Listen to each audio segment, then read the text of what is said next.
Hello class 7 students, how are you all? I hope you are doing well. I am your English grammar teacher Sila. Today we are going to start with your 16th chapter, which is metaphors and similes. Let's get started. Writers and speakers use similes and metaphors to make their points more vivid. जो writers और speakers होते हैं students, वो use करते हैं किसका?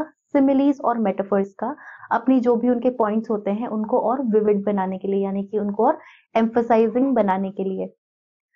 A metaphor is a comparison between two things of different kinds. यानी कि एक मेटाफर क्या होता है स्टूडेंट? मेटाफर होता है डिफरेंशिएट, एक कंपैरिजन करने वाली चीज, दो चीजों के बीच में, दो अलग अलग चीजों के बीच में जो जिसमें हम कंपैरिजन कर सकते हैं वो मेटाफर होता है. It is implied unlike a simile, और ये सिमिली से अलग होता है, डिफरेंट होता है. A metaphor states that one thing is something else. एक मेटाफर जो होता है वो ये कहता है कि एक चीज बिल्कुल अलग है.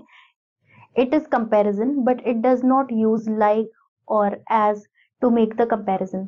अब मेटाफर जो होता है वो कंपेयर तो करता है, लेकिन वो कंपैरिजन में एज या फिर लाइक इन दो वर्ड्स का यूज नहीं करता. कंपैरिजन में वो अलग अलग करके कंपेयर करता है. For example, life is bed of roses and thorns. अब इन्होंने लाइफ को एक बेड के से मतलब कंपेयर किया है, एक ऐसा बेड जो रोजेस से भी बना है और थॉर्न्स यानी कि कांटों से भी बना है, उससे इन्होंने लाइफ को कंपेयर किया है. तो इन्होंने इसमें एज या लाइक का यूज नहीं किया, इन्होंने अलग ही वर्ड्स को यूज करके कंपैरिजन दिखाया है. ही इज एन एस, यानी कि वो एक गधा है. तो यहाँ पर हमने गधे से किसी का कंपैरिजन किया गया है. तो यहाँ पर हमने एज और लाइक का तो यूज नहीं किया, लेकिन एक कंपैरिजन दिखा दिया कि किसी को यहाँ पर गधे से कंपेयर किया गया है. तो इसी तरीके से अब सिमिली देखेंगे हम. A simile is a comparison between two things of different kinds using like और एज. सिमिली में हम वही सेम दो चीजों को कंपेयर करते हैं, लेकिन हम कंपैरिजन इसमें लाइक या फिर एज इन दो वर्ड्स की हेल्प से करते हैं. It usually compares to dissimilar objects, और ये यूजुअली दो अलग अलग ऑब्जेक्ट्स को कंपेयर करता है जो एक दूसरे से बिल्कुल भी सिमिलर नहीं है. For example, he is as stupid as ass, यानी कि वो बिल्कुल स्टूपिड है गधे की तरह, मतलब कि उसमें इतना भी दिमाग नहीं है जैसे किसी गधे में नहीं होता. तो एज का मतलब हमने यूज किया एज स्टूपिड एज, तो हमने एज वर्ड का यूज किया है. इसी तरीके से एक और देखिए, his feet were as big as boats. तो यहाँ पर मतलब इस बात की गई है कि उसकी जो फीट थी वो कितनी बड़ी थी, एक बोट जितनी बड़ी थी. तो एज का हमने यूज किया. We can see that metaphor is an implied simile. In simile, we use like or as to make our point. We can see that metaphor is an implied simile. यानी कि metaphor जो होता है वो एक implied simile होता है, ये चीज हम देख सकते हैं. लेकिन एक सिमिली जो होता है उसमें लाइक और एज हम यूज करते हैं अपना पॉइंट बनाने के लिए. सो आई होप स्टूडेंट्स आपको मेटाफर और सिमिली का मीनिंग समझ में आया होगा. मेटाफर में भी हम दो चीजों में कंपैरिजन करते हैं, लेकिन उसमें हम लाइक और एज इन दोनों वर्ड्स का यूज नहीं करते, उनमें हम अलग वर्ड्स से चीजों को कंपेयर करते हैं. सिमिलरली जब ये जो हम सिमिली की बात करते हैं, तो सिमिली का में हम जब कंपैरिजन करते हैं दो अलग चीजों में, तो उसमें हम लाइक और एज इन दो वर्ड्स का यूज करते हैं. अब यहाँ पर हम एक्सरसाइजेस डिस्कस करेंगे. Section A, say whether each sentence contains a simile or a metaphor. Write the word simile or metaphor in the blank. तो यहाँ पर आपको कुछ सेंटेंसेस दिए गए हैं स्टूडेंट्स, आपको सेंटेंसेस पढ़ के बताने हैं कि वो सेंटेंस सिमिली है या फिर मेटाफर है. जो भी होगा वो आपको साइड में जो स्पेस प्रोवाइडेड है वहां पर बताना है कि वो सिमिली है या मेटाफर है. तो देखिए पहला sentence, Raman is as clumsy as a bull in a china shop. तो यहाँ पर एज का यूज हुआ है ना, एज क्लमसी एज, तो ये क्या होगा? ये है आपका सिमिली, क्योंकि सिमिली में हम एज और लाइक इन दो वर्ड्स का यूज करते हैं ना, तो यहाँ पर ये सिमिली होगा.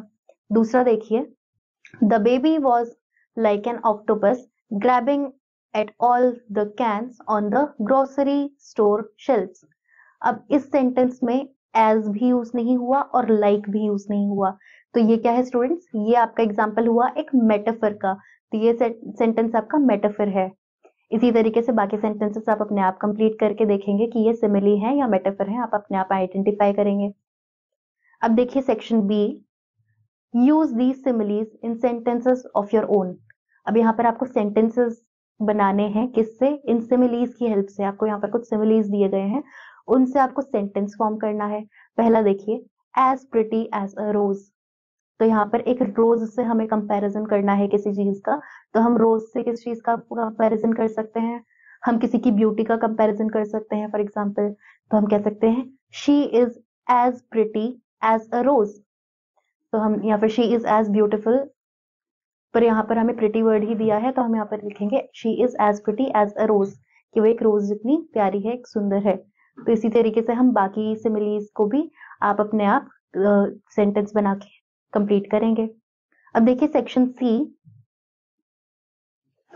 Make sentences using these metaphors, find 5 more metaphors. अब यहाँ पर आपको ये जो कुछ मेटाफर्स दिए हैं इनसे सेंटेंसेस बनाने हैं, और साथ ही में 5 मेटाफर्स भी ढूंढने हैं। तो पहला सेंटेंस देखिए, अ लायन इन बैटल। अब लायन इन बैटल हमें मतलब एक कंपैरिजन करना है, एक सेंटेंस ऐसा बनाना है जिसमें हम किसी लायन और बैटल के साथ में हम इसे कंपैरिजन कर पाए। तो इसको आप लिख सकते हैं, he was a lion in battle. इस तरीके से आपने सेंटेंस को कंप्लीट किया। इसी तरीके से बाकी मेटाफर्स के साथ भी आप सेंटेंस कंप्लीट करके बनाएंगे, और 5 और मेटाफर्स इसी तरीके से ढूंढेंगे। सो आई होप स्टूडेंट्स आपको मेटाफर्स और सिमिलीज समझ में आए होंगे। दोनों में ही 2 अलग अलग चीजों का कंपैरिजन होता है। मेटाफर में हम कुछ चीजों को अलग ही वर्ड से, अलग ही चीजों से कंपेयर करते हैं, और उसमें हम एज और लाइक का यूज नहीं करते। लेकिन सिमिली में हम कंपैरिजन सिर्फ एज और लाइक इन 2 बेसिस पर ही करते हैं। बाकी एक्सरसाइज हम लोगों ने डिस्कस की ही है, एंड बाकी की आप अपने आप कंप्लीट करेंगे। We'll meet you in the next class. Till then bye students.